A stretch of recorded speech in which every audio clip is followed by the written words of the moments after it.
We've said it on this show. Browns' offensive line has a chance to be elite this year. Monday morning quarterbacks, Albert Breer.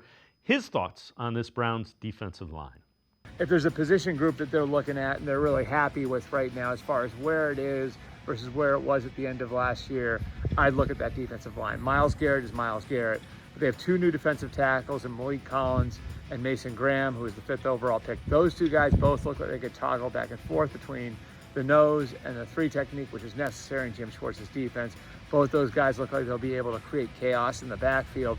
And then opposite Garrett, they're optimistic about a reclamation project in Joe Tryon.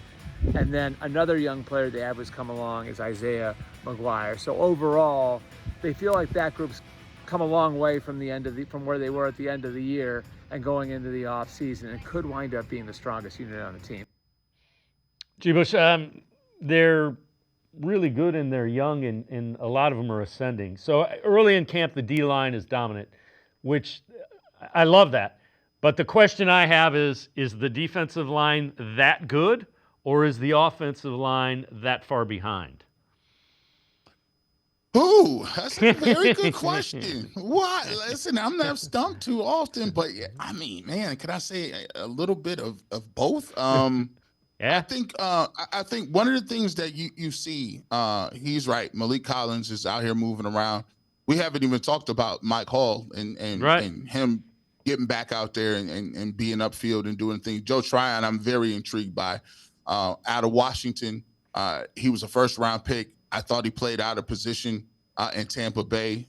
With him moving forward and getting upfield, getting after the quarterback is actually where he pays the most dividends. They had him dropping in coverage. I'm like, But when you look at that defensive line, Isaiah McGuire came along, plays the run very well, has some production. Alex Wright is back over there as well. So you look at some of what they can offer. This is the prototypical way Jim Schwartz wants to play. Mason Graham has lost maybe 9 or 10 pounds coming back. I watched him extensively with the defensive line as being one of those guys that are, coming from that expertise area.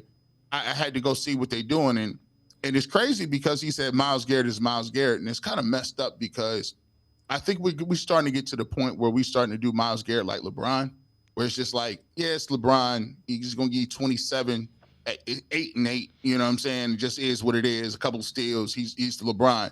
But you don't really get a chance to really see it until you go back and you look at that situation and you start to see, man, this guy, I mean, he's just not blockable. Like he's going like at 20% and he's just running. Like DeJuan Jones had a nice block on him another day.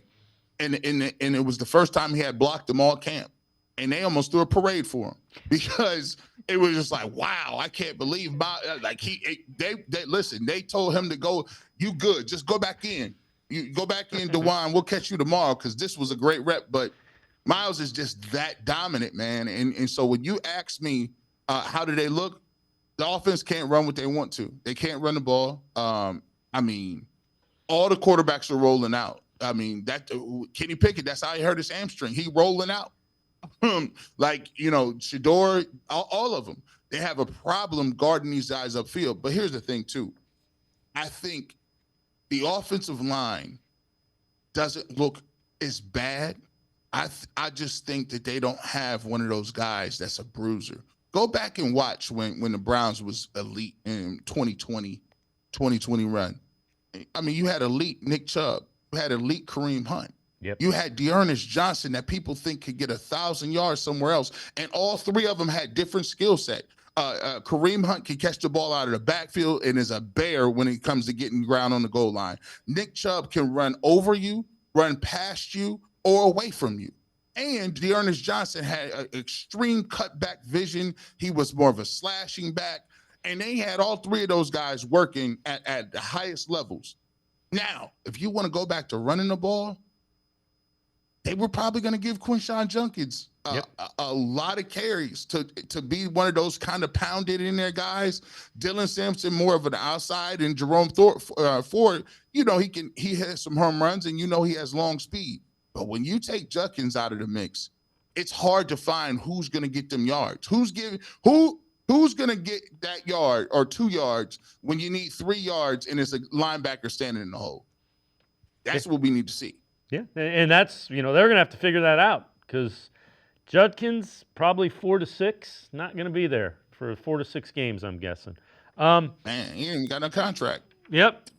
That's crazy. That's a problem too.